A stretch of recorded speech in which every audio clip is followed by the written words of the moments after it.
Said he was coming on. And we are live. Greetings, greetings, greetings, greetings, greetings. Good morning, good morning, good morning. Greetings, greetings. Come on through. Greetings, greetings. Good morning, good morning, good morning. I see folks are starting to drop in. Let me know where you're coming from. Let me know how long you've been on. We got Janine all the way out there in Alaska. You know, I appreciate you coming on every Saturday, all the way in Alaska. That's a long way from here, right? That's a long flight. I never forget that flight. We got Demetrius in the building. We got, oh man, where's it? Oh, I missed that name. It's Dinesh is the last name from California. I appreciate you all the way from Cali. Lavelle Johnson's in the building. Yolanda McKinney's in the building. Garfar is in the building. Lavelle is in the building. We got a lot of people in the building. Where you coming from, folks? Let me know where you're coming from. Let me know how long you've been with me. If you've been with me for 35 weeks, that's a long time, man. I never expected it this long. I know some of you were like, man, he came on late today. Yeah, I was running around. We got Cassandra in the building. We got Nikki Kendall Cash in the building. Janielle Johnson in the building. Names are going fast. Joyce is in the building. I missed your last name, Joyce. Sean Rivers is in the building. Ephraim Renee is in the building. That's one of the former students. Pamela Toller, Chriswell is in the building. Tara Blackshire Scott is in the building. Chanel Henry Wright, cousin, is in the building. We got Bruce Holiday in the building. Stephanie's in the building. Chrissy Moore's in the building. Darren Freedom Green is in the building. Dr. Marcus Jackson's in the building. We got a lot of folks in the building, man. We on 4 platforms this morning: Facebook, Principal Kafele, Facebook, Virtual AP Leadership Academy, Twitter at Principal Kafele, YouTube, School Leadership Thoughts. Alicia Worthy, Ali is in the building. Tonya Shelby is in the building. We got a lot of y'all in the building. I didn't know if you guys were going to check in the day after Christmas or what. So you're here. Look here, it's 11:01. I got to get to it, y'all. So without further ado, good morning. Greetings. Welcome to week 35. Man, I can't believe it. Week 35 of the Virtual AP Leadership Academy. And as I always say, I don't know about you. I can't speak for you. But if I could just speak for me for a moment, I'm on fire. I got to hit that one more time. I'm on fire. What am I saying? What somebody new on here, they might say, man, what's this dude on fire about? Let me tell you what I'm on fire about. It's the last weekend of 2020, but that's not what I'm on fire about. And there's my mother, Dolores Cushion's in the building. What I'm on fire about, I'm on fire about the Virtual Assistant Principal Leadership Academy. That's what I'm on fire about. I mean, this was just something that popped in my head one day. I didn't plan this out. This was something that popped into my head. We're in the middle of a coronavirus, COVID-19. I'm sitting home. I'm doing these presentations during the week. But I said, I want to do something more. I want to do something where I'm not being paid. I just want to give. And I came up with this. I said, okay, I'm going to do it for 18 weeks to take me from May to August. And then as I got into August, I said, man, people are coming on here every week. I can't stop now. So we said, let's just do it a year, 55 consecutive weeks. I'm on fire about this Virtual Assistant Principal Leadership Academy. I'm asking you, what are you on fire about? It doesn't have to be this. It might be this, but what are you on fire about? You know, I read these comments. Sometimes there's at least 500 to 600 comments at the end between the 4 platforms, 600-700 comments actually. I read them all. I sit here and read them all. So feel free to let me know, what are you on fire about, right? Or if you're not on fire, let me know why you aren't. You know, there's a lot of reasons not to be. There's a lot of reasons I could justify not to be, but I'm not going to allow that to extinguish this fire. I'm not going to do it. I'm still going to maintain that. So let's jump into it, y'all. You know, word of the day real quick. The word of the day is umoja. Now, for somebody out there, that might be a word you never heard of before.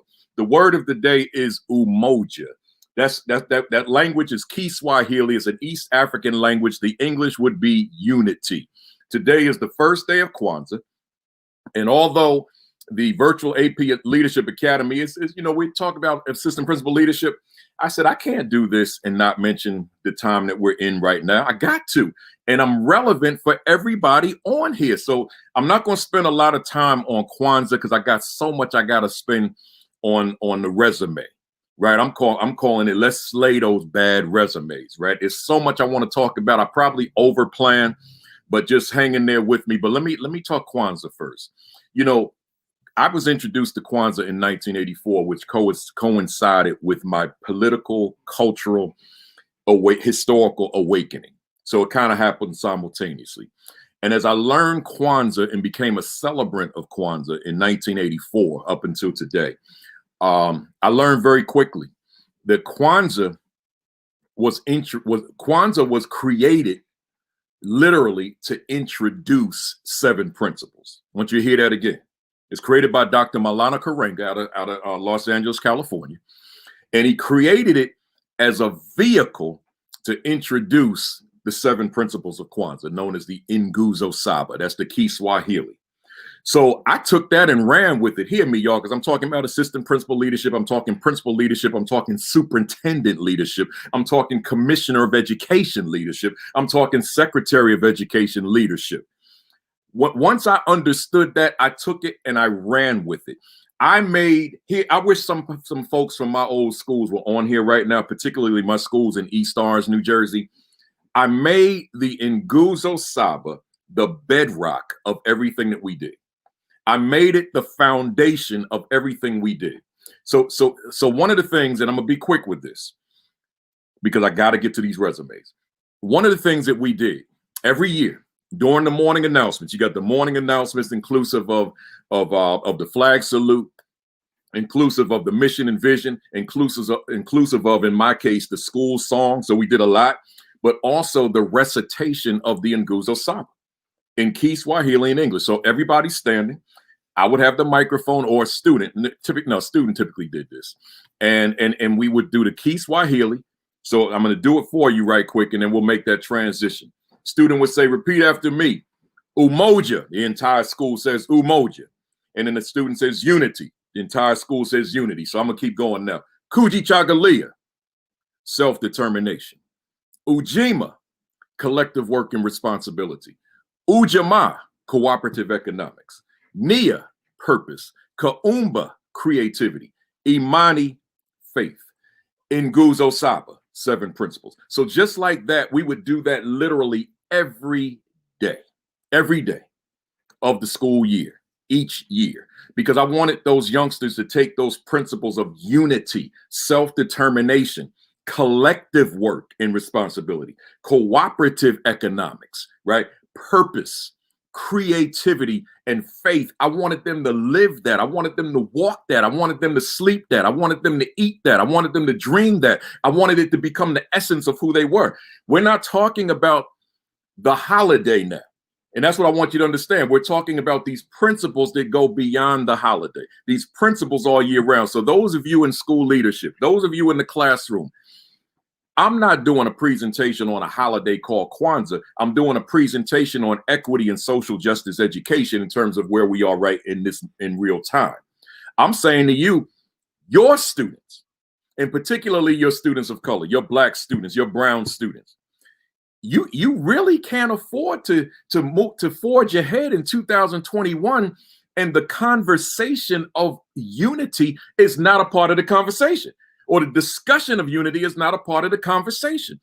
The discussion of self-determination, the discussion of collective work and responsibility, the discussion of cooperative economics, which includes entrepreneurship, the discussion of purpose, the discussion of creativity, the discussion of faith. You can't afford, nor can they afford, for you to forge ahead without infusing that conversation into everything you do. Mathematics, social studies, language arts, what did I skip? Science, the electives, PE and health, CTE, everything you offer those in Nguzo Saba, those 7 principles of Kwanzaa have a place. At some point, I probably need to do the whole hour just on that.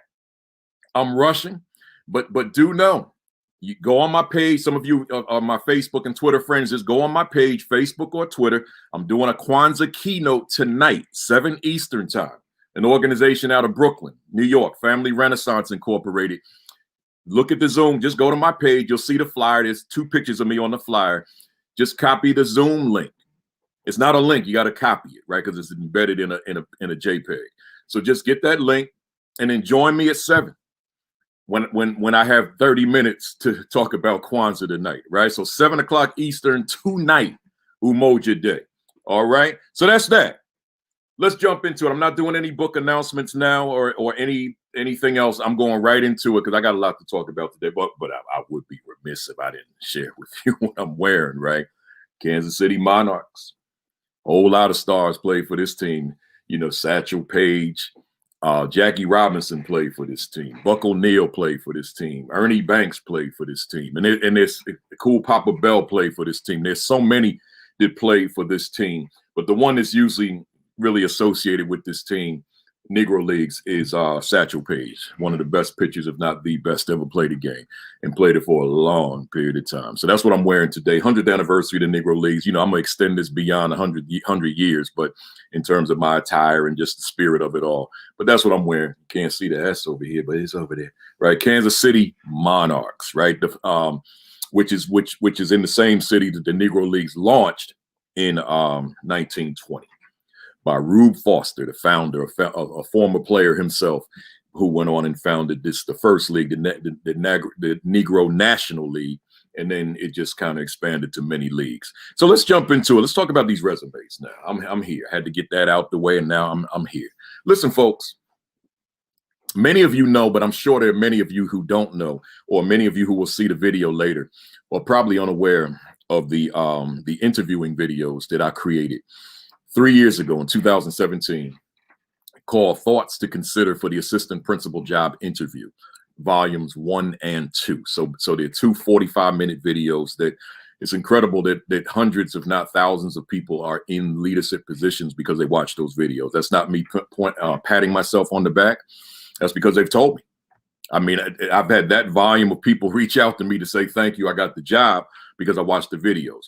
But then I've also got thoughts to consider for the principal job interview, volume 1 and 2. One of them is volume 1 is an hour long and volume 2 is 45 minutes long. So we're talking about a lot of footage there in terms of how to interview for these positions, because there's a lot of great people that are well prepared for the job, but don't know how to interview. I mean, that's just the reality. Don't know how to interview.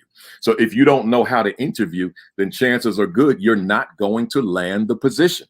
So if you're one who is unaware of those videos, and go to my channel, School Leadership Thoughts on let me slow it down. I'm stuttering like never before.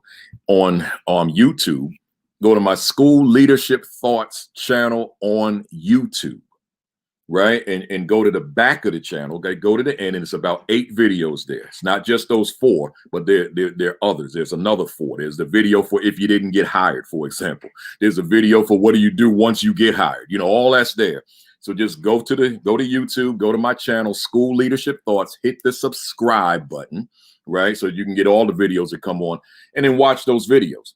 But you know, over time, I'm thinking, you know, just in terms of talking to folks, I said, okay, it's great to have those vids, but there's a lot of folks that got a lousy resume that can't get to the interview because the resume, we'll pretend this is a resume. The resume is keeping them from getting the interview because the resume is horrible. So I decided to label today's session, last one of 2020, let's slay those bad resumes. Let's slay them. Right. And I'm willing to bet, this is not me being presumptuous or anything of that nature. I'm just willing to bet that there's somebody on here. Thank you for that, Yoli. I bet you there's somebody on here. You got a bad resume. You got a resume that's keeping you from getting an interview. So I get a lot of calls from people and they say, Principal Kafele, I can't even get an interview. right? And what I'm thinking, because I never really want to say the resume, because then they want to send me the resume. Then I got hundreds of people want to send me a resume. I don't have that kind of time, y'all. I'm a full-time speaker, right? I don't have that kind of time to read all those resumes. So, because a lot of people want to send them to me. Will you review my resume? I don't think I got that kind of time, right? But I got resources. So here, like this Saturday Academy. So here I'm saying, let me just devote a day, whatever it takes this morning, right, to making sure that your resume is on point. So Kim Wilson Daniel is out there in the building somewhere, and she takes these copious notes. And Kim, I got 10 questions. That's all I got. The challenge, I got 30 indicators. I got 30 sub questions, y'all. 30. And so get your notepads out, your recorders, however you do it. I got a lot here, right? So let me go to it. If I go over 12 o'clock, then, hang with me, or just watch the rerun later on when you have time. So again, this is our part 2. Let's slay those bad resumes. And I wrote a little note to myself here. So you could call this like 31, right? I wrote a note to myself. This is not part of the presentation. I just said, I need to add this. And it says, is my social media presence consistent with my resume? Now, there may not be a soul I need to talk to about this, but I'm going to do it anyway. Hey, somebody.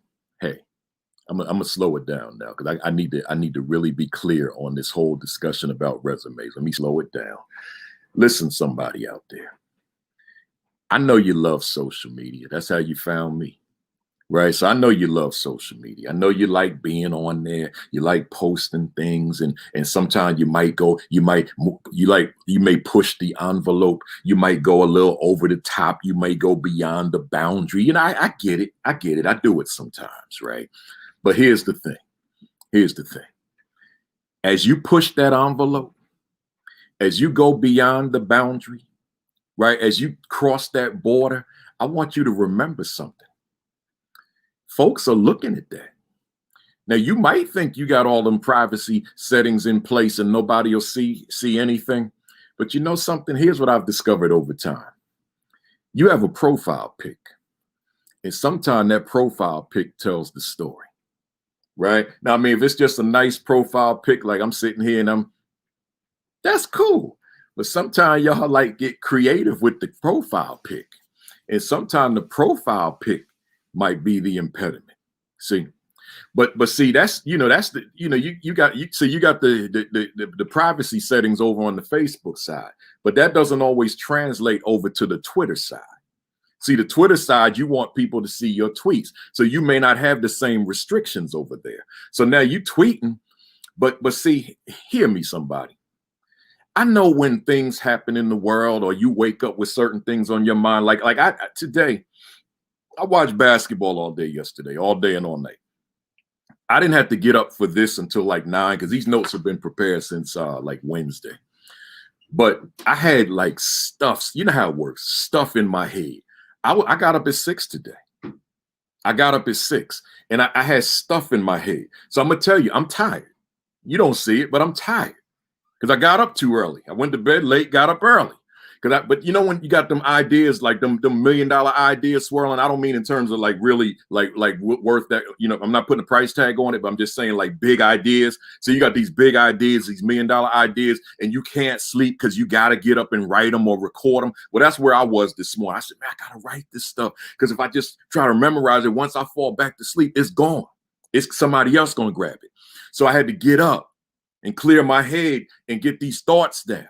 Right. But here's what I'm saying. Sometimes you can have like thoughts that you like angry with the world type of thoughts. Right. Or you're angry with a situation type of thoughts, whatever it is.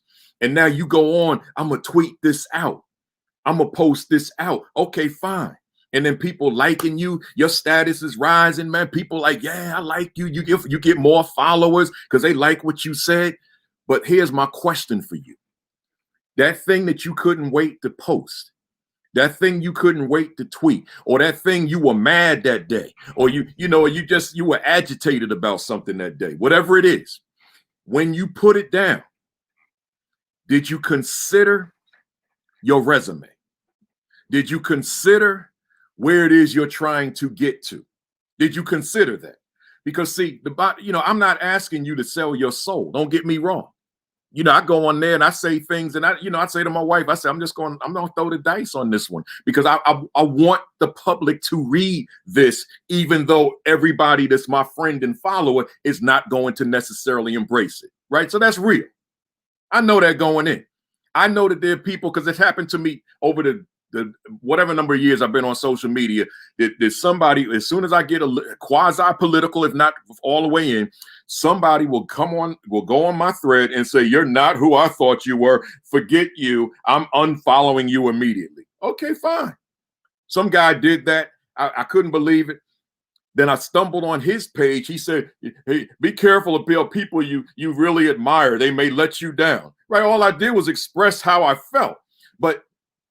But some people don't want you to be you. So I'm putting that in the context now of your resume. It may be you, but you're trying to get to that assistant principal position, or you're trying to get to that principal position, or that director position, or that superintendent position, or assistant superintendent position, or those of you that are watching this morning that are not in education, because this is for anybody.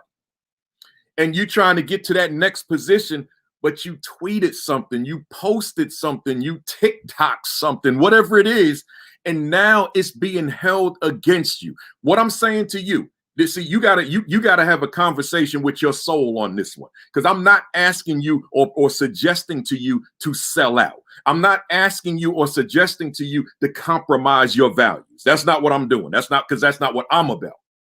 What I am saying to you is, or suggesting to you, is to consider how important is that job you're trying to get. That's what I'm saying to you. I'm asking you to consider, think about how important is that job that I want, that position I want, and what level of influence will I have on children's lives, or whatever the role is, once I get it.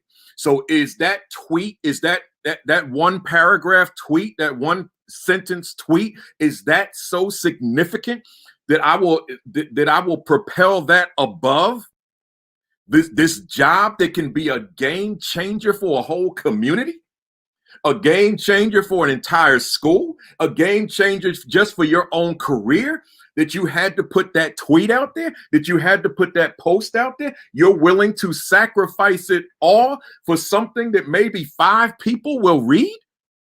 And one of the 5 might be the one that wants to employ you? See, that's all I'm saying. You have to consider that. So I'm saying to you, when we talk about slaying those bad resumes, is my social media presence consistent with my resume? Right? Is the outfit what you want the employer to see? And I'm talking male, female, whatever. I'm just asking the question. I'm not being judgmental. Is the outfit what you want the employer to see you in? Right? Is the environment, the environment that you want the employer to see you in? Are your actions the actions that the employer, like you sitting in there innocently holding a bottle of alcohol, right? Like it's cool, you of age, nobody's going to throw you in jail, but is that the image that you want to project when somebody is looking at your resume? That's what I'm asking you. Like, you with your homies, you thinking like, all right, I'm with my homies, I'm with my peeps, right? So it should be, okay, I got a bottle of Hennessy in my hand. What's the big deal? Yeah, but is that what the superintendent's looking for? When he or she is interviewing to come into work with my students? Because let me speak for me. I don't want, let me take this out of abstraction. If I'm that person and I catch a photo of you holding a bottle of Hennessy or whatever, I'm not calling you. But this is just me.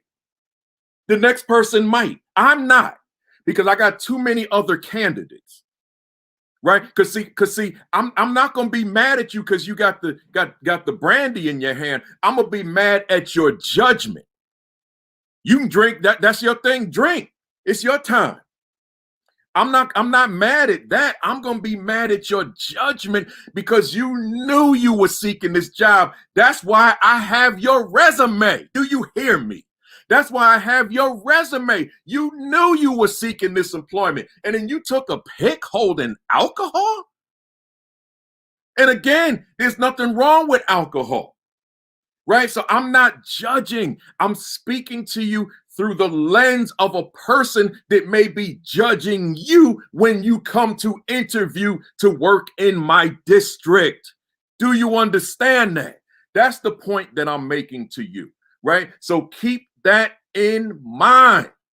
So I didn't even get to questions 1 to 10 yet, y'all. Y'all better plan to hang with me today, right? I'm still on the title, right? Because there's so much to say here. So my man Wade in the building. That's my milking brother, right? So listen one more time, because sometimes I'm saying this, out of love. Now, sometimes we hard headed, Some of us we got to hear things like more than once because we think we know it all. I'm 60 now.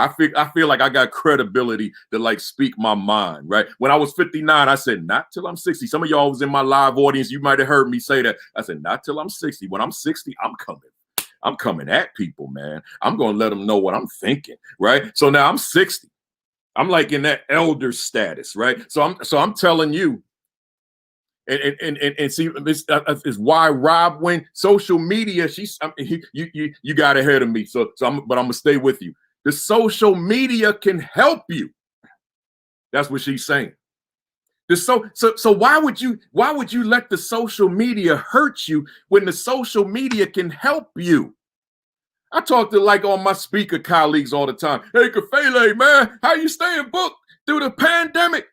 Because social media, thank God for the social media. see, it's how you use stuff.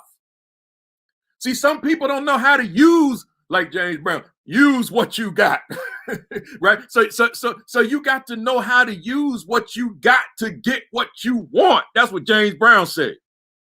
Who yesterday was the anniversary of his passing, by the way, right? So now I'm saying to you, hey, Principal Kafele, how you staying booked through a virus, man? How you getting all these bookings even in December? Because the way I use social media, that's how, right? That's how, period. End of story, end of chapter, end of book, because of the way I use social media. So going back to the reference on the thread here, if you use social media correctly, it can only buttress your ability to get to where you're trying to get.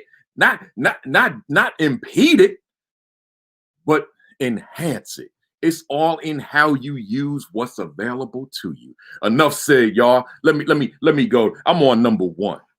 I got 10 questions and 3 indicators per question. I got 30 indicators, y'all. We're going to find out who's really serious right now. Because when I see them numbers start going down like 11:45, here we go. Number 1, does my resume grab the attention of the employer? Oh, man. I can go run through that one without my indicators. But let me holler at you for a hot second. Let me read it to you.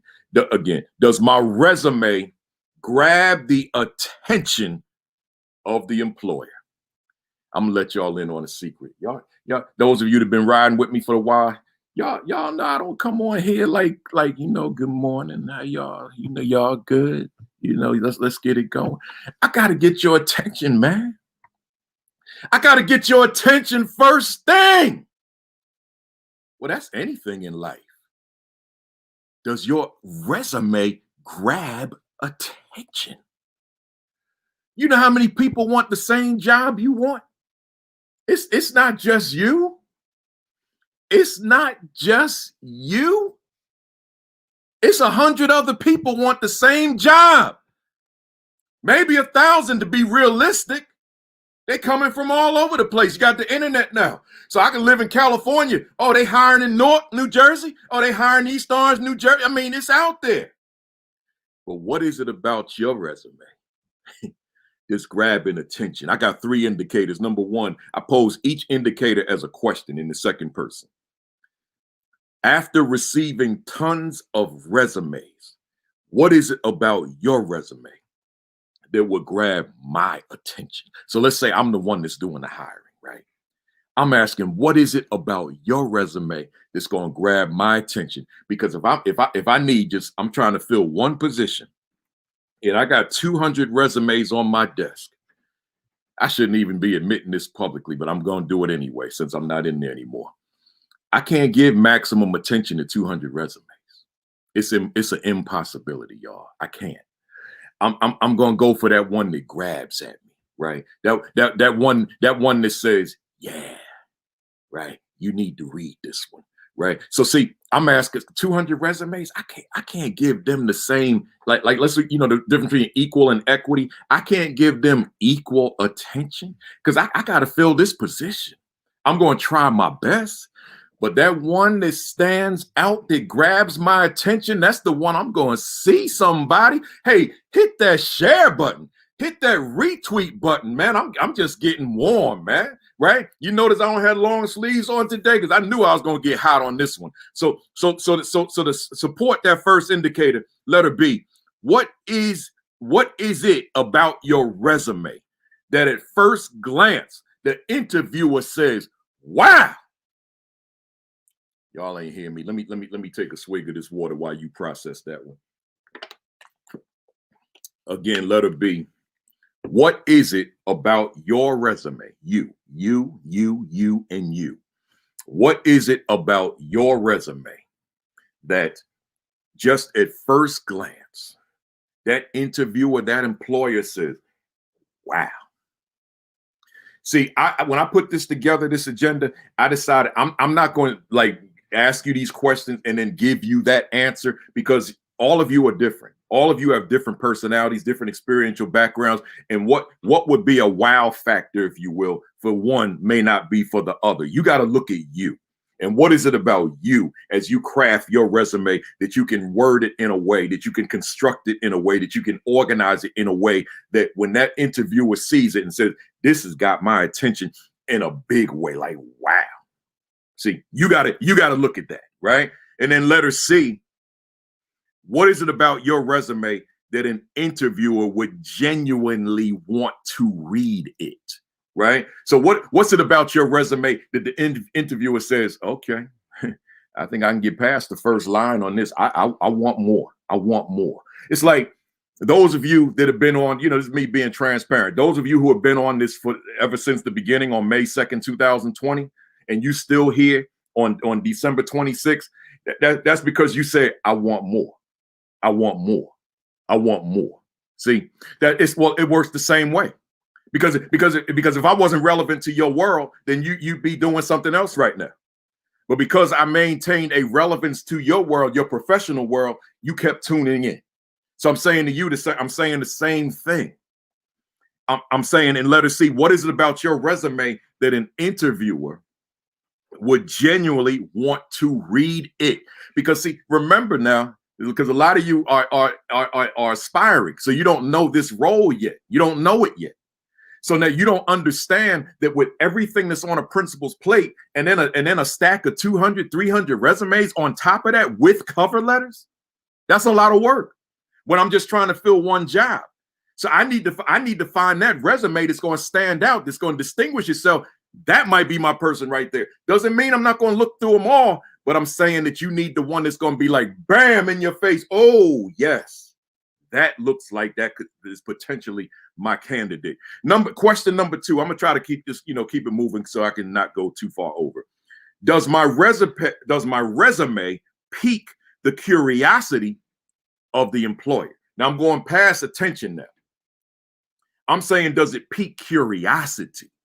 Right? So like I'm reading it, but I want to get deeper with this one. Right? I'm curious about this candidate.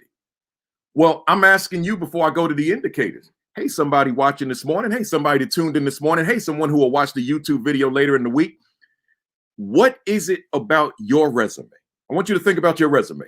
And if you haven't written it yet, then let's get going. If you're trying to get to the next level, what is it about your resume that piques curiosity that I want more? I want to know more. I want to know more. I'm going to go back and read this cover letter. I'm going to look this person up on social media. I'm going to make some phone calls to ask about this person, right? I'm curious.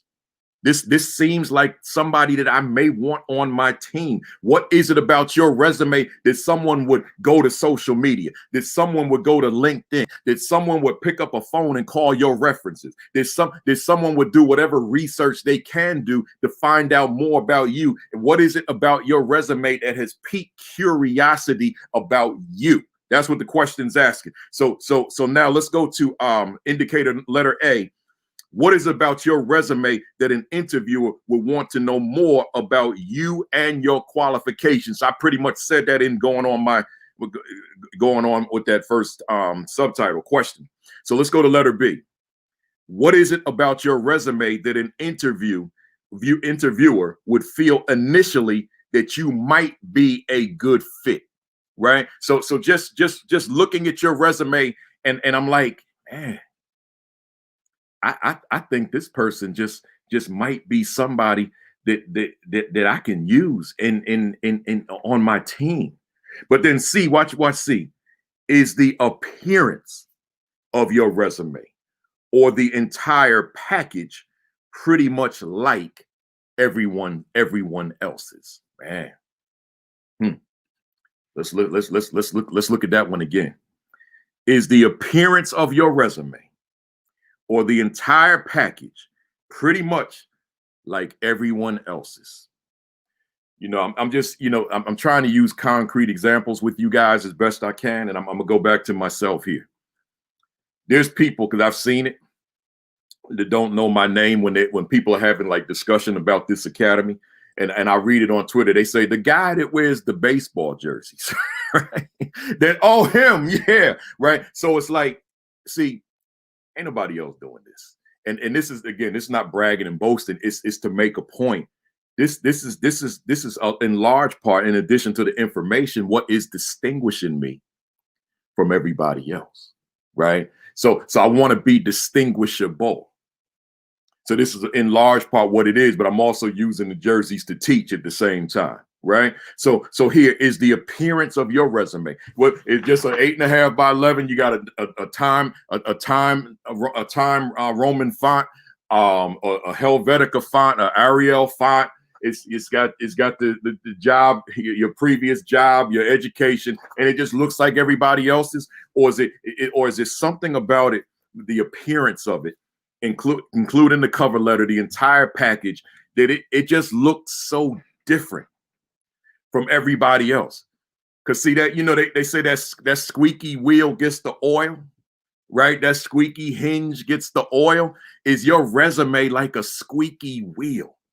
Or is it just a stack of paper and they all look the same? Eeny, meeny, miny, mo. See, I'm not suggesting to you that you send a red or a blue resume with reverse print. I'm not saying that. But I am saying you got to, let me use the sixth principle of Kwanzaa, Kaumba, which means creativity. You got to look within yourself, your own creativity, right? Looking within you. And what is it about you? What is it about your creativity that you have come up with something, right? That just makes your resume stand out amongst the others. I remember when I was searching for positions. Right. And I had to create a resume that really brought me to the fore. But I'm going to get into that as I go further. Right. So let me go further. Number 3, does my resume speak to the specific position I am interviewing for? Oh, man, that's a big one right there. Right. Does my resume speak to the specific position I am interviewing for? Let me say this to you. If you've got that generic resume and you send that to everybody, let me holler at you. Stop that. Right? Stop. Like halt. If you're sending that same generic resume to everybody, you got to stop. That's called bad practice. Remember we said, let's slay those bad resumes. Well, that's bad practice. How are you going to send the same generic resume to everybody when no 2 schools, no 2 departments, no 2 divisions, no 2 districts are the same? You can't just, okay, I got my resume. I'm going to send it here and here and here and here and here. And guess what? You be one of the ones typing me inbox letters. Principal Kafele, I can't even get you got videos for interviews, because I get these all the time. I can't even get, I mean, you have the videos for the interviews. I can't even get the interview. Yeah, because you sent the same thing. Like if I have 5 friends come here, right? Unless we all in the same circle, we're not having the same conversation, because the 5 people of the 5 individuals are 5 different people. So like what I talked to one person about may not be relevant for the next one, even though that's also my friend. It depends on who the friend is, and that will steer the conversation. You know that. Or when your friend calls you, just because you are the person's friend and someone else is the person's friend, don't mean you guys are going to engage in the same replica of a conversation, because you're somebody different from the next person. So how are you going to send a resume to 2, 3, 4, 5 different schools and districts and then be puzzled when they're not calling you back? Because your resume is probably irrelevant to that school. And you need to make sure that that resume speaks to the school. So let me go back at it. Number 3 said, does my resume speak to the specific position I am interviewing for? So let me go through these 3 indicators. Number 1, letter A. What is it about your resume that demonstrates that you did your homework? Oh, man. I don't know how I'm going to finish this by 12. Well, it's not going to happen. Y'all ride with me, man. Y'all ain't got, you're not going to work on Monday, so you don't have to prepare for work. Ride with me on this. Let's go to the question again. Letter A. What is it about your resume that demonstrates that you did your homework? So in other words, I'm not sending some abstract, some vanilla resume to a school. I'm going to find out the needs of that school. And if not the school, then at least the district. And then I'm going to craft my resume accordingly. Because for example, if I lost anybody, my accomplishments in a particular setting may not be relevant to where I'm trying to get to. So you earned a certain award, but you're trying to get this certain position. Well, that award and this position may not necessarily be compatible. That award might not be relevant. So let me give you an example. If I won the Teacher of the Year award, right? And I'm seeking out the principalship. So what? I'll have the Teacher of the Year award in the resume, but it's not going to be prominent, because that's not what they're looking for. They're looking for my leadership, not who I was in the classroom as a teacher. See, I'm going to make the Teacher of the Year prominent if I'm seeking out a teaching position. But if I'm seeking out a leadership position, I'm not going to have right at the top of the resume, and 10 years ago, I was Teacher of the Year. At that point, I'm going to be like, all right, time to send this one off like real quick, right? So now, so you have to consider what the needs are. I mean, one could make the argument, but my Teacher of the Year shows I know the classroom. Yes, it does. But if you're talking about a resume, you're not there to articulate that. You're not there to explain that to someone you may have just a split second of this person looking at your resume, and this person might see that Teacher of the Year at the top of the resume and say, oh, this person applied for the wrong job. They want a teaching position. And might call you to ask if you want to teach. Because that's happened. Because I'll tell you something, I'm one of the people that did it, right? I don't have that AP position, but have you considered prolonging your teaching career? I could really use it. I've done that. Marcus Jackson's on the call right now. He probably done it too. That's what we do. If I don't have a position, but I see talent in the resume and I see a different fit, I'm still going to ask you. It don't hurt to ask you, right? So did you do your homework? Do you know the needs of that school? And thereby, I've got my resume crafted in a way that increases the probability that I'm going to get that job. Let me keep going. Letter B, under does my resume speak to the specific position I'm interviewing for? Letter B, What is it about your resume that clearly demonstrates that you are interested in this position? Right? So now I'm going a step beyond your homework. What is it about that resume? And the interviewer says, man, this person hungry. And it might have to be conveyed in the the cover letter. And when I say clearly demonstrate, I don't mean, here's what I'm not saying. I'm not saying clearly desperate. See, you may be desperate. There's a lot of desperate people out here, especially in 2020. But you can't convey that. You still got to convey your confidence, right? You can't convey desperation. They're not going to hire you when you convey in desperation. But so you may be I need this job. I need this job. I need this job for a variety of different reasons. But here I'm saying, what is it about your resume that clearly demonstrates that you are interested in this particular position? You can't do that with a generic. So now with your resume, and now you know you're going to XYZ school, I'm gonna give you this example. Now you better best believe in that cover letter, I'm going to talk about that school.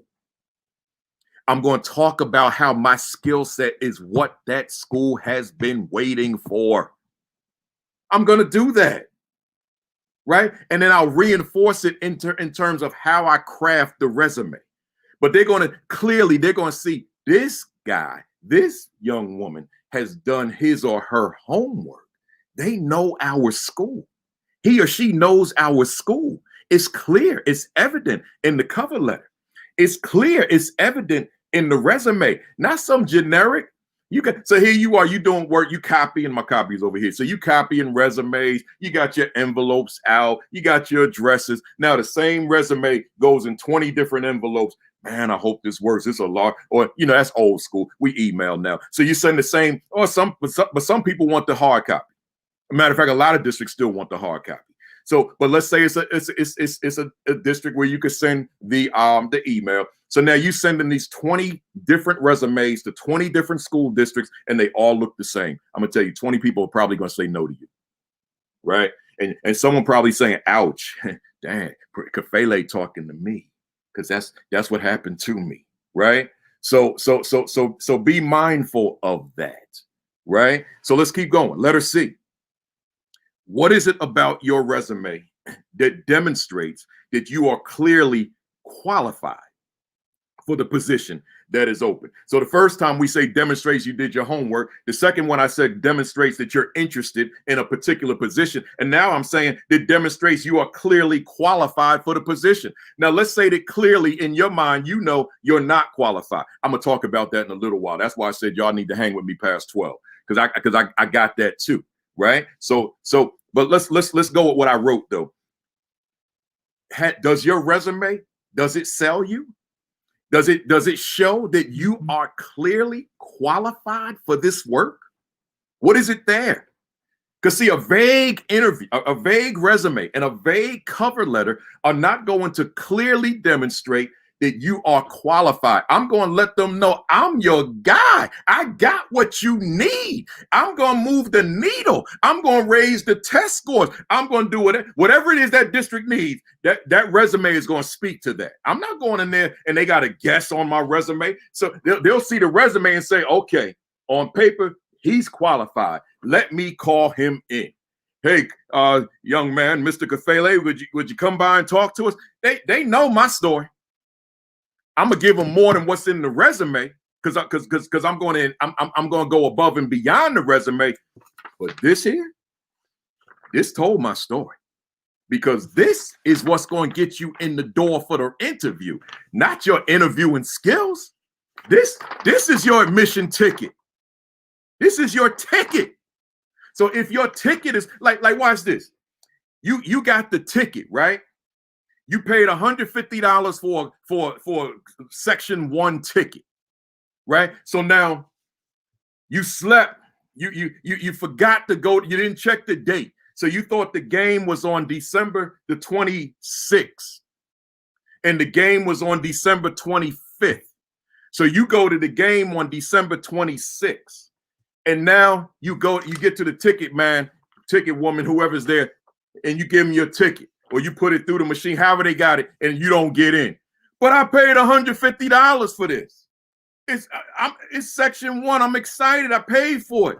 Yeah, but the game was yesterday. The game was yesterday. See, that's sending in a resume that's obsolete. A resume that doesn't speak to who you are, your qualifications, your credentials. It's too late. Somebody else gonna be walking in your job. Just like somebody else sat in your seat at yesterday's game, because they had the ticket for the game. They sat in your seat. You went a day late. And I might as well finish the cliche and $1 short. Right? So let's go to number 4. Number 4, does my resume tell my story exceptionally well? I put a note here that says this is the big one. This is the question right here.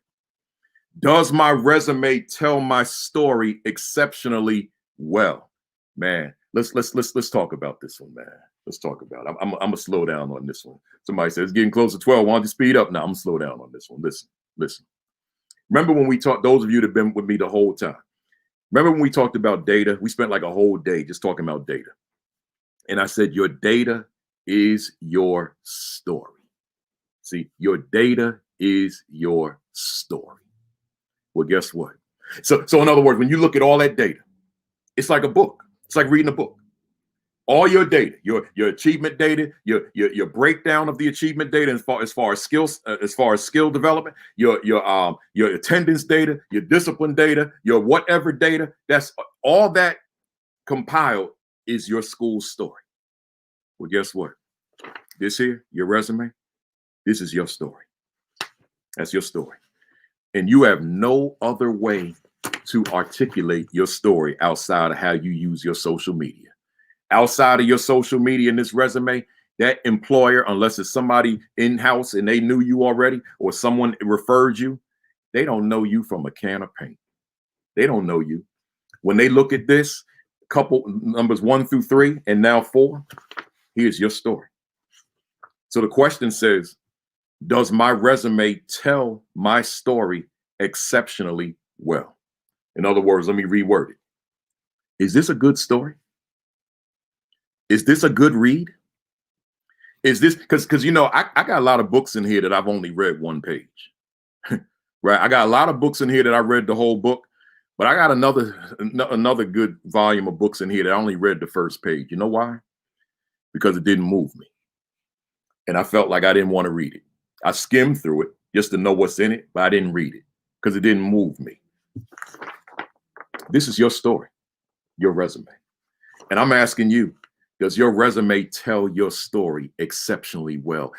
Is it a good story? Will I want to go to page 2? Will I want to go to page 3? Will I want to go to page 20? Will I want to go to page 80, page 115, all the way to the end of the book? So with a resume, do I want to start your story and go all the way to conclusion because your story is exceptionally written? It's a good story. It's a great story. What story does your resume tell you? Or is it the story of some of the books in this house that I've read where I read one page and said, oh, let's just put this one on the shelf, right? Because that's the job you're not going to get. See, you gotta, when I'm off of here today, you gotta do some soul searching. You gotta pull out your resume and see, don't say, oh, this is not relevant for me right now because I'm not looking for a job. I mean, if you're principal and your career principal, okay, fine. But you can still use the information for when you start looking at other people's resumes, when they're coming to look for a job in your building. But if you're assistant principal and you want to become principal at some point, this is relevant. You're aspiring principal, want to become administrator at some point, this is relevant. Your principal, you want to be director, you want to be assistant superintendent, you want to be superintendent at some point, it's relevant. Your story matters. And you got to make sure that you tell your story exceptionally well. It cannot be a bad story. So letter A, is it more than obvious that your resume is your story without you uttering a word? Wow. So without you having even, like you could come into the interview and sit there like this. Not cocky and egotistical, just because your story is spoke for itself. So now just asking you questions is just add on. That's all. It's just add on because and reinforcement because your story has been told. Is it more than obvious that your resume is your story without you having to utter a word? Letter B. Does your resume tell the most important aspects of your story, or is it leaving parts out? You know, some people, in other words, when I wrote that one, I was here's my thought process. There are people that are not comfortable tooting their own horn. We meet them. We meet them. There are people who are not comfortable tooting their own horn. Well, I get it. I'm very comfortable tooting mine. Though probably y'all know that, right? But I'm gonna tell you something. The one that's not comfortable tooting their own horn is the one that's going to be on the outside looking in and writing me and others saying, I can't get hired. I can't get an interview because you didn't toot your horn loud enough. That horn got to be blowing loud, like, do, do, do, do, do, do. That's you. And my wife said, oh my God. Right. So see, that's you. You got to toot that horn, right? You got to toot. You got to sell your skills. You got to sell who you are. Got to let them know. So does your resume tell the most important aspects? So, but see, again, if you seeking out a principalship and you haven't taught in 10 years because you've been an AP for 10 years, the most important aspect is not 10 years ago when you won Teacher of the Year. No, that's bury that somewhere. Put it in there, but that's not. Talk about those aspects of that assistant principalship that transfer into your principalship that you're seeking. See, you tooting the horn, but you tooting the wrong horn. So let's say, for example, these are two horns, right? This the right horn, and this the wrong horn. And here you go, toot, toot, toot. You blowing the wrong horn. You got to make sure you blowing the right horn.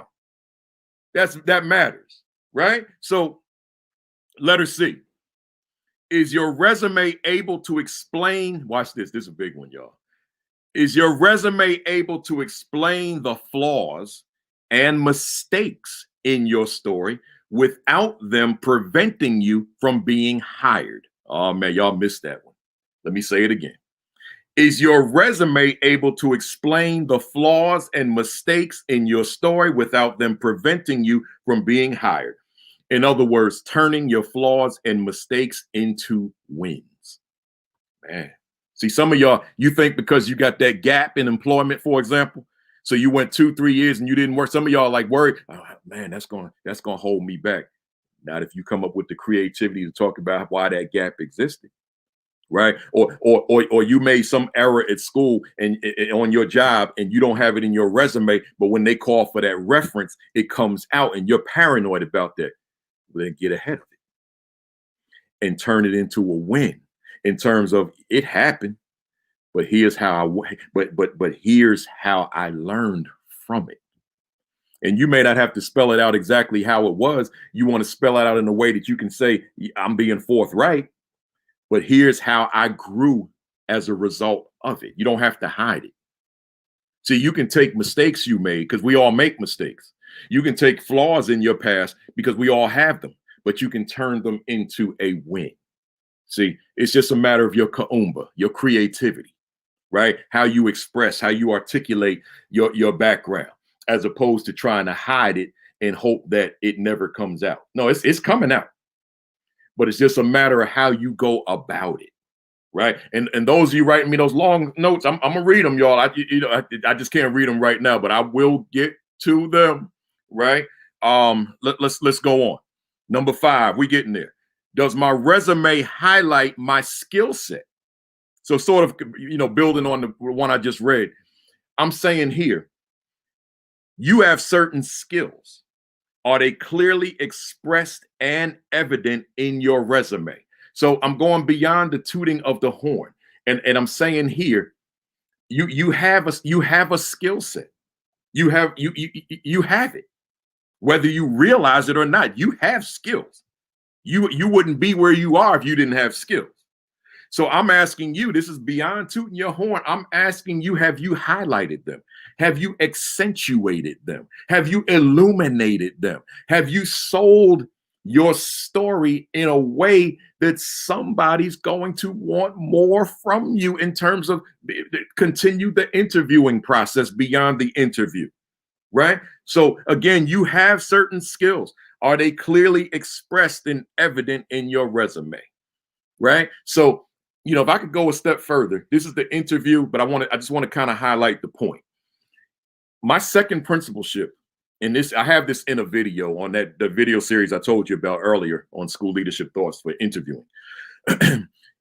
At the time that I went on that interview, the New Jersey Nets, that you see how long ago it was, because now it's called Brooklyn Nets, they were the hottest team in the Eastern Conference at that time. Their point guard was Jason Kidd. That was a long time ago for those of you that know basketball, right? But he was so hot that even if you didn't know basketball, you knew that name.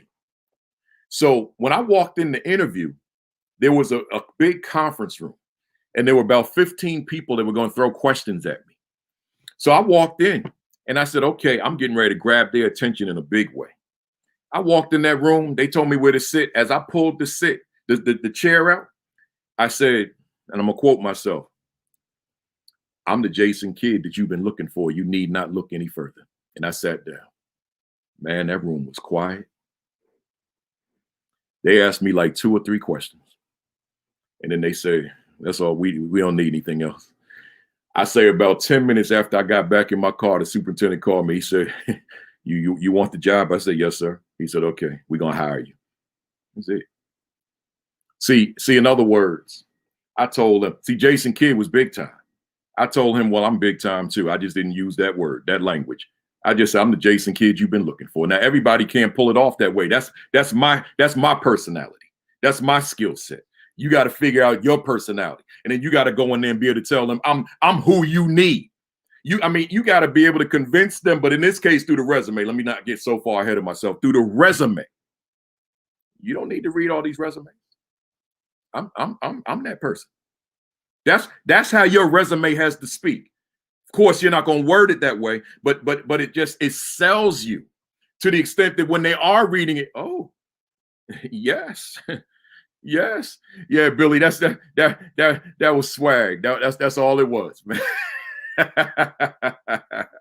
So I'm telling you, you gotta and see, have some other eyes on your resume. This is not like a Lone Ranger activity. Have some other eyes, respected folks that you respect, that you appreciate, to give you some help. Now, of course, I don't know that there's anybody in my space, in my world, that would tell me to walk in on an interview talking about, "I'm the Jason Kidd you've been looking for," because at the end of the day, I'm going to go with what I feel. So you can get advice, but at the end of the day, you're going to go with what you feel, right? Let me get back to where I was. I think I'm on number 5, right? Letter B. Does your resume demonstrate that you are okay? Does your resume demonstrate that you are too proud to toot your own horn? So now I inverted it. You can't be too proud. You got to toot it. Ain't nobody going to sell you the way you can sell yourself. Don't you ever forget that. Right? Let's move on to our letter C and number 5. Do you possess the skill set that the employer is looking for? Right? Now I'm asking, do you possess it? If not, did you indicate that you do? Right? In other words, I'm saying, do not fabricate the truth. So if they're looking for a master scheduler, for example, don't put on your resume that you're a master scheduler. That's the point I'm making here. Right? If they're looking for a proven instructional leader, and you were a full-time disciplinarian, don't word your resume that you're that person. But word it in a way that they see clearly you are going to become that person. But don't tell them things that you haven't done, right? Because they're going to find out. And now your integrity has been compromised, right? So that's the point of that one. I'm moving on. Number 6, does my resume sell my potential? See, we haven't talked about the potential yet. Does my resume sell my potential? Letter A. If you do not possess the skill set that the employer is looking for, here's key. That's why I got them sequenced the way I have them. If you do not possess the skill set that the employer is looking for, does your resume instead sell your potential? See, don't come at me talking about I have to have experience. I have to have experience because they said that. I don't care what they said. Because remember, we talked about the master salesman. Remember, we talked about many times this book, How to Win Friends and Influence People, The Power of Persuasion. So see, chances are I'm not going to have that skill set. So therefore, I'm not selling skill set. I'm selling potential. I'm selling my potential and my capacity to grow into the position quickly as a self-starter. Is that laid out in your resume? And is it clear? See, is it clear? That's key, right? Let me keep going. I'm still on number 6, letter B. Does your resume sell the benefits that your employment provides? Remember, we ain't talking about no features. And see, this I probably could have had this a lot earlier in the presentation, because see, features is not what they're looking for. It's like when you buy a car, a salesman's not going to sell you on the features. They're going to sell you on the benefits of owning the car. Well, it's the same thing with you. What are the benefits of you? So it's one thing to list, I've done this, I've done that, I've done this. But it's another thing to be able to word that in, and this translates into, and whatever that benefit is. Improved test scores, improved attendance, improved culture of the building, whatever it is. What are the benefits of hiring you? Not the features. If it's you go to an auto dealership and they're telling you it's got this kind of engine, and you don't know anything about engines. Like, okay, you look at, okay, I don't know what that means, right? It's got this kind of transmission system. It's got this and that, and you like, okay. But see, if that salesman goes in and man, the comfort and sitting in that car and the speed from 0 to 60 on the highway. So you don't need to know the specifications of the engine because you may not know anything about that. But you know what it is to go fast on the highway as opposed to, you get on the when you're entering the highway and you're in a 4-cylinder and it's like you trying to get going and it's going like real slow, and you praying the one coming up is going to hit their brakes so they don't hit you. And then now you get to get on the highway in comfort and confidence that you just hit that accelerator and you go right out there. See, that's a different sell. Well, see, that resume works the same way. How are you sending the benefits that it's going to be real good to have you on staff? See, that's important. And a lot of that's in your cover letter as well, obviously. No, letter, man, I got to start making a note of where I am. Letter C on number 6. Is it clear in your resume or cover letter that you are a self-starter and eager to learn, right? I've been talking about that the whole way through, so let me just go right to number 7. Does my resume distinguish me from the crowd of applicants? So here I'm saying letter A, what is it about your resume that sets you apart from everyone else? I kind of went overboard in the earliest part, so I said that already. So I'll just read it to you. Letter B, what is it about your resume that an interviewer can't wait to interview you? So they see your resume and I can't wait to call this person. I'm ready, right? And letter C, what is it about your resume that an interviewer feels that you are the right fit before they even call you in for the interviewer? Like they go to the other people on the team. You see that? Take a look at this resume. Here, check this out. AP, check this out. Check it. This, we got to get this person in here right now. That's what I'm talking about. See, resume writing is not just about, okay, my past experience, let me list this. Okay, my education, let me list this. My awards, let me list this. If you've written anything, let me list that. That's not what writing a resume is. That's one of the more generic resumes. Your resume has to be personal, right? You got to treat it with care. Right, like I'm not a cook or anything, but I have to assume that when someone makes, let's say, like a sweet potato pie, right? I got to assume that like they give it like love, right, and affection, right, right? Like they giving it that personal touch when they put it. I don't even know how they do it, right? But whatever it is they do, it's like it's personal. Well, your resume is the same way. You got to give it like that loving touch. Right, you gotta give it them little sprinkles, right? And now this thing has got all the ingredients that it needs for you to land that position, right? So let me keep going. I'm almost done, y'all. Hang on with me for a minute. I got 3 more. Does my resume, number 8, does my resume diminish me as a candidate? Does my resume diminish me as a candidate? Do me a favor one more time. Hit that share button for me, because somebody out there, I meet these people, y'all, because of the kind of work I do. That means people have access to me, right? So I meet these people. Principal Kafele, I have been looking for a job for 15 years. Yes. Somebody probably say, you can't be serious. No, I'm very serious.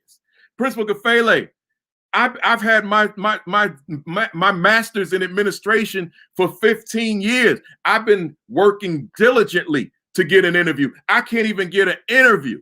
Hit that share button because that person exists. Hit that retweet button. Here we go.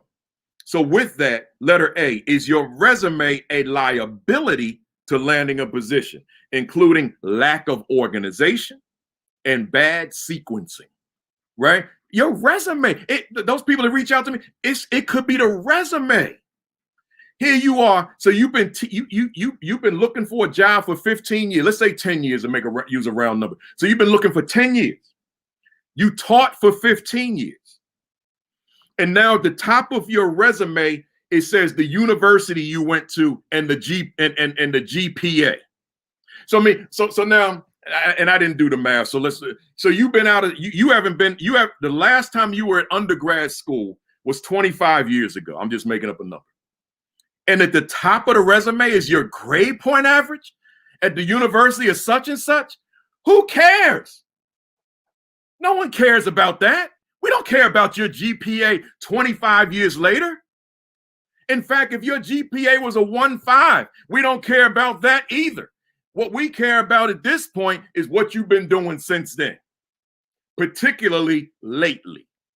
So now you may not be getting the job. And I exaggerated a little bit with the numbers, but you got the wrong stuff. You accentuating the wrong stuff. Because you went to I went to the university of so-and-so. So let me put that at the top of the resume. We don't care about that. No, but you went to Harvard. We don't care anymore. What we want to know is how effective you've been on the job. That Harvard thing was real nice when you were like 22 coming out of college. But now you 42? You still trying to sell Harvard? That ain't moving my test scores. Yale, Columbia, wherever you went, that ain't moving my test scores no more. It had promise back then. Now I want to know what you've been doing lately. I don't care. Look, if you went to the county, the county junior college, and then finished up with the bachelor's degree with a 2.0. I'm not holding that against you. Good. I want to see your work. I want to see your productivity. I want to see your ethic. I want to see that. And that will help me make a decision. Not, oh man, back in 1980, I graduated from Yale. I'll probably be laughing on the inside of that one. That's not relevant, y'all. Right? Put it in the resume, but put it like down on the bottom, right? Put the whole education thing down there if it's been a long time since you've been in school. Because see, in my mind, I'm gonna be saying, okay, you went to Harvard and you can't get a job. What you book smart and it stops there, right? So see, so now your success is being used against you. You got to make sure that your success is an asset, not a liability. So again, is your resume a liability to landing a position, including lack of organization and bad sequencing? So you're sequencing on the one hand, as I just talked about, but what about your organization? Man, I've seen resume. Come on, y'all. Listen, I'm almost done. I've seen resumes. I wonder why my numbers are increasing after 12 o'clock. That's odd, right? So now I've seen resumes where the bullets are not even lined up. Like bullet point here, then they indented one here, then came down, then went back. I mean, I've seen that. Come to interview with me, right? Or misspellings or smudge on the paper. Well, I mean, I've seen it all. That speaks to your character. It speaks to who you are, right? So you got to consider the organization, and you got to consider the sequence of the resume. It matters. It matters. Let me keep going. I'm almost done. Letter B, number 8, is your resume incomplete? Do you have everything in there that needs to be there? And letter C, does your resume ineffectively tell your story and or sell your story? So now instead of the resume telling your story effectively, it is ineffectively telling your story, or it is a liability in telling your story, right? So that's what's happening. I got you now, Craig. West Coast just waking up. Appreciate you. So here, make sure that your resume is not ineffectively telling your story, right? I'm almost done, y'all. Number 9, they said he keeps saying that. Well, I'm on number 9. I'm going to number 10. Does my resume in any way hurt my opportunity for an interview? Let me give you the 3 questions. Could my resume be the reason I can't get what I want? I can go through these quick because I've been going above and beyond each one. Letter B, could my resume be underselling me? And letter C, which is a big one, could my resume be overselling me? See, we ain't talk about that one. That's why I said you got to make sure that you individualize your resume. Your resume could be overselling you. In other words, you're interviewing for a principalship, and your skill set is such that, watch this, here's a contradiction. You scared the principal. The principal's the one doing the interview. Your skill set is more than what the principal has. Your skill set is intimidating to that principal, depending on the ego of that principal and the pride of that principal. Your skill set says to the principal, I'm coming for your job. Your skill set says to the principal, I'm going to have your job at some point. You might have oversold yourself. See, you got to find that balance. I'm not telling you to diminish everything you've accomplished. You worked hard and you want to sell yourself, but I am talking about the real world. We're talking about the real world. And the real world is saying, okay, there are real people on the other side of the desk interviewing you. And this person is interviewing you to be their assistant, not to be their replacement. So you have to consider that, right? So don't oversell it. I mean, put your credentials, but don't scare the person, right? That's, I'm rushing that one. I need a half hour to explain that because as I'm saying it, I'm not liking the way it's sounding, because I want you to tell them everything you got, but I want you to be able to tell them in a way that it's not intimidating. That's all I'm saying. That it doesn't make the interviewer uncomfortable. Because see, you could be sitting there, and I talked about this in a previous video, I remember. You could be sitting there with this confidence, right? And you remember when we talked about about eye contact some time ago, and I said you got to make sure that your eye contact is not intimidating. Like you sitting there, you know your stuff. You know you've done some things before this interview, and you got this confidence, and you sitting there like, and they see the resume, and it's like the interviewer's like, man, I haven't done half of what she's done. And you sitting there with that smug, confident, intimidating look. Your eyes won't leave his or her eyes. You just they fixated. You may have cost yourself the position. Tara said, use wisdom. Let me put it on the screen because that's where it is. Where Tara? Where it go? Man, here it is. Use wisdom, right? Because at the end of the day, we're talking people skills. That's what we're talking. Y'all writing me like longer comments than you normally do. So I'll be reading all of this today, and I'll respond to the ones that I need to for sure, right? So use wisdom, y'all, because you got a real life human being on the other side of the desk. That's all I'm saying. I'm on the last one, number 10.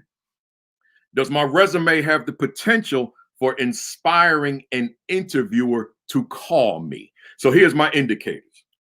Do I have the confidence that my resume will get my foot in the door? So in other words, once that resume is done, after all is said and done, do you bring the confidence that I did the best I can do? I'm ready. I can email this off. I can mail this off. Do you bring that level of confidence? Because if you don't, then why are you there? Why are my numbers going up so high at 12, 18? This is weird. So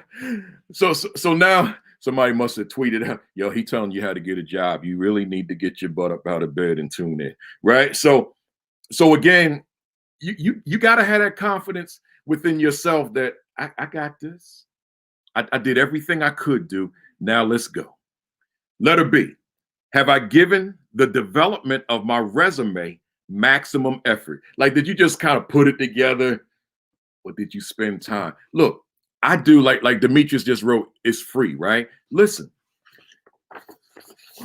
Well, I need you to see this. One,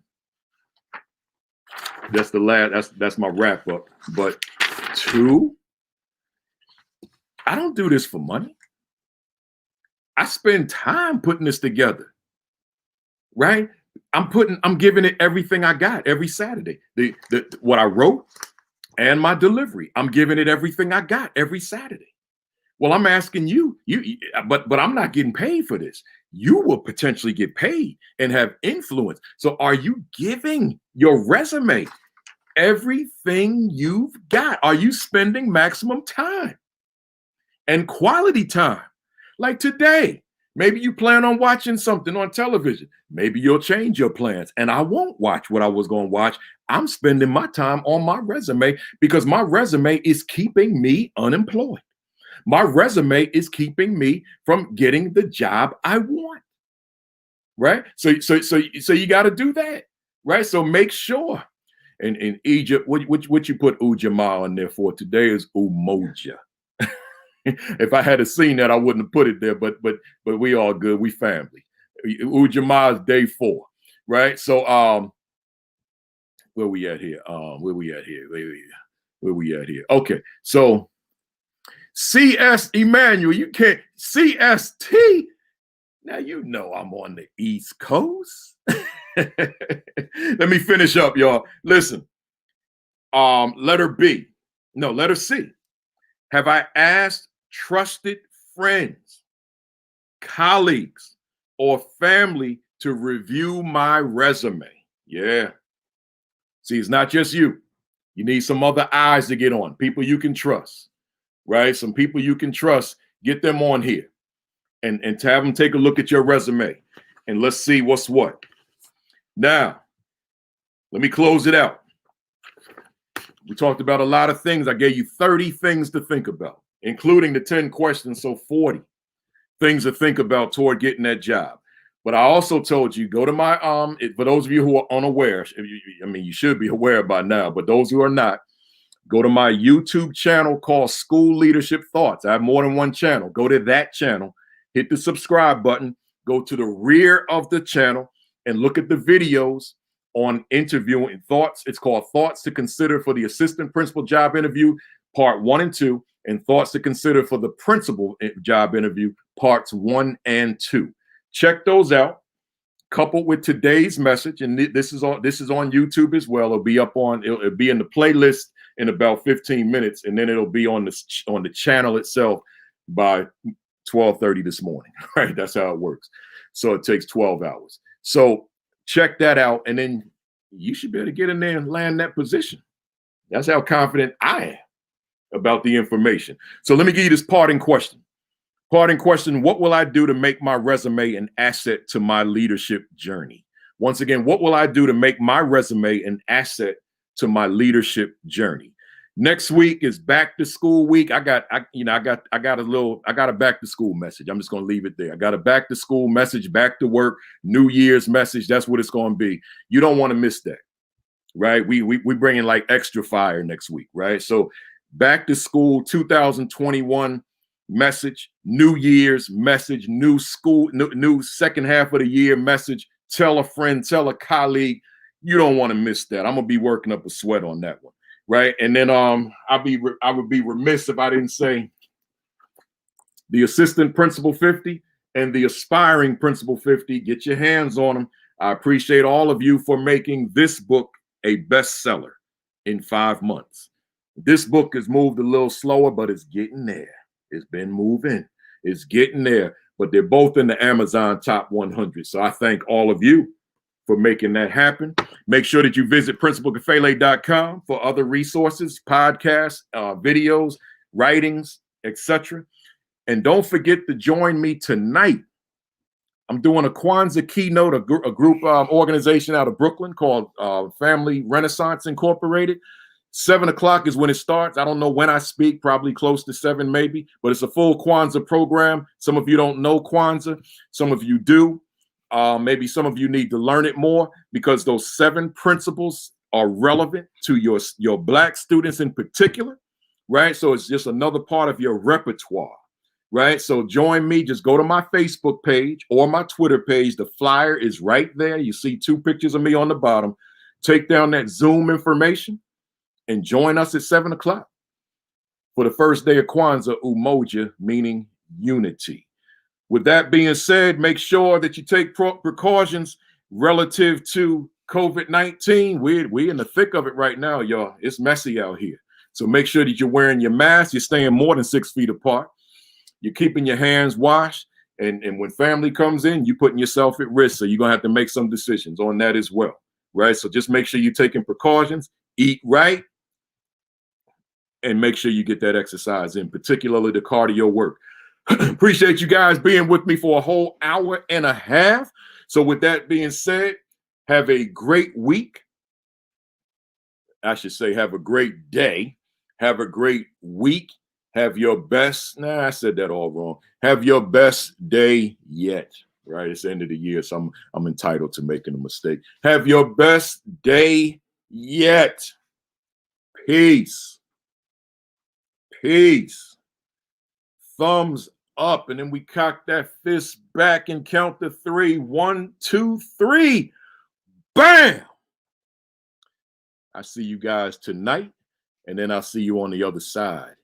In 2021, January 2nd, we're going to bring the new year in right. I see you in 11 Eastern. Don't y'all forget, I'm not on the Central Time Zone, Pacific. I'm in Eastern. I see you then. Peace.